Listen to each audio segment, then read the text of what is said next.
So he says he has a problem over here. Problem means pain, right? It's like, yeah, turning. So how will you know if it's better? How will you know if it's better? When there be no pain? When I turn left, it won't be so restricted or that's when painful. You turn left? Yeah.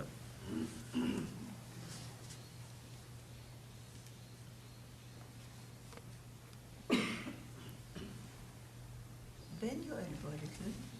And so.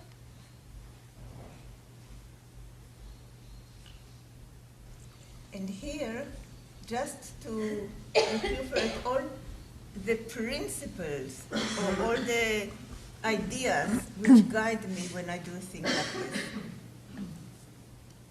So as I move it very little, the less I move it, the more clear it is for me to which side I can continue. So if I do a little like this, it feels, oh, here I can go further with this sort of force of power or whatever you can call it. And here, if I want to go,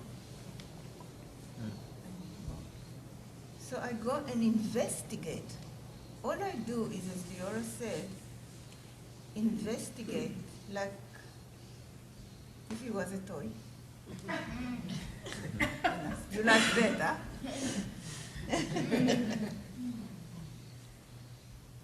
So, and now I can spread my hands and get all the information I want, and this will include the shoulder and its relationship here to the shoulder blade and here to the clavicle.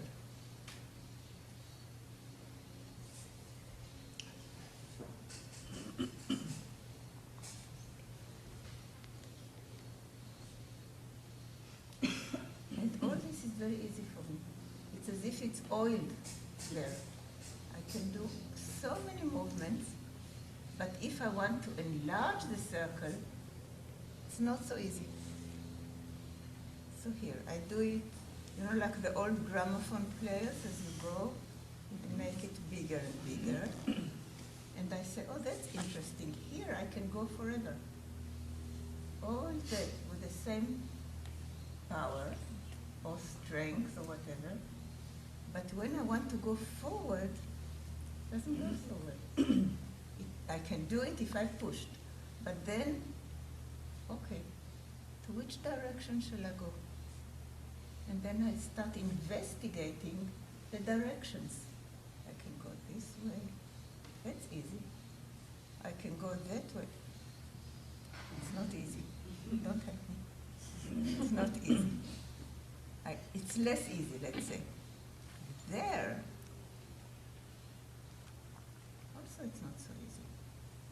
I wonder why. Now, is it not easy because this is not lengthening and letting go enough? Or is it less easy because this side cannot soften enough? So that's very interesting for me. So I go and think, is it there under my right hand that I feel some resistance? Or is it the left hand that I can feel it's not letting go? It's not letting go. It's not letting go. It's not letting go. Ah, but here it's letting go. So if it's letting go this way, how can I expand on it? Here there's an opening, and I would like to enlarge that, letting go. Oh, now it's also going this way. So I always go to the place that is easy for me to go. And always doesn't matter how you feel suddenly that it's not moving. There is a certain opening, depending in discovering the direction. Because if I want this shoulder to go forward, it could go in many ways, this way, that way, that way. But one of them is the easiest, the simplest. So I say, oh great, now I found it. So how can I enlarge on this thing? And then, oh, so actually, you know what? It has to do with the back. It has to do even with the area that's between the shoulder blade and the spine. let's see what is there that we can do.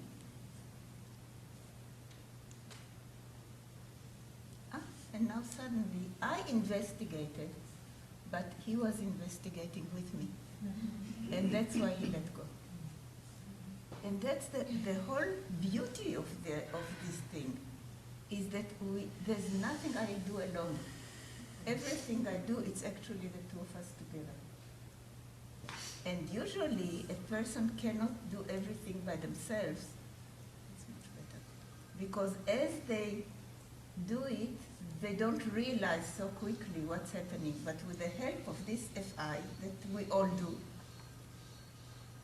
it's easy for me to say, oh, here's something strange. And then he gets it. So it can be something he didn't get before. Okay, so now as I go further, I say, it stops me somewhere here, around the neck and the head. Here.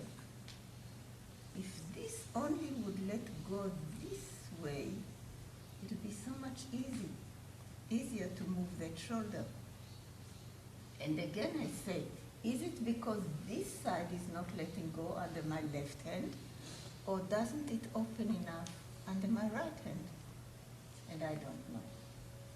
But I remember that when I learned this work, give me your hand, I found out that if you do it en bloc, which means the whole side to go together, that's simple.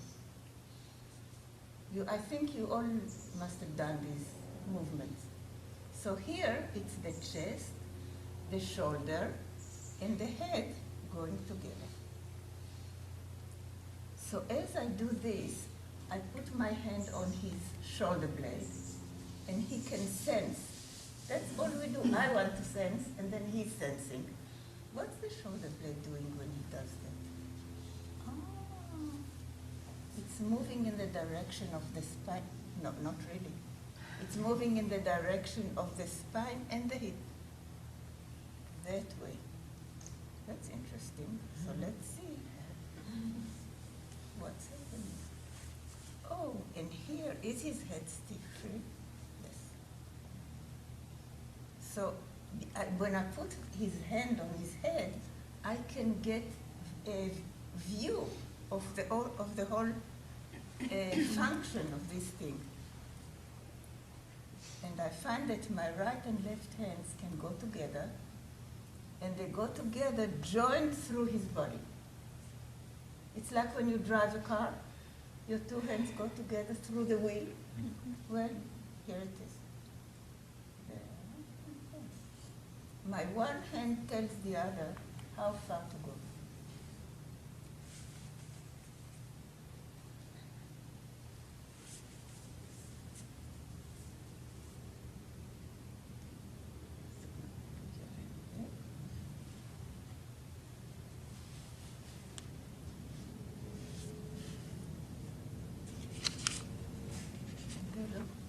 This goes so much softer and easier. And here, if I go back, the area between the spine and the shoulder, very fine. Okay, lie on your back and notice what you feel. You need this? No. Okay, maybe. And notice what do you feel different on the right and left side. And I'm looking too. I want to see if there's a difference in the width from his neck to the shoulders on right and left. I want to see if there's a difference in the way the legs lie. I want to see anything that is different. And your shirt is just perfect for this. Thanks for wearing it today.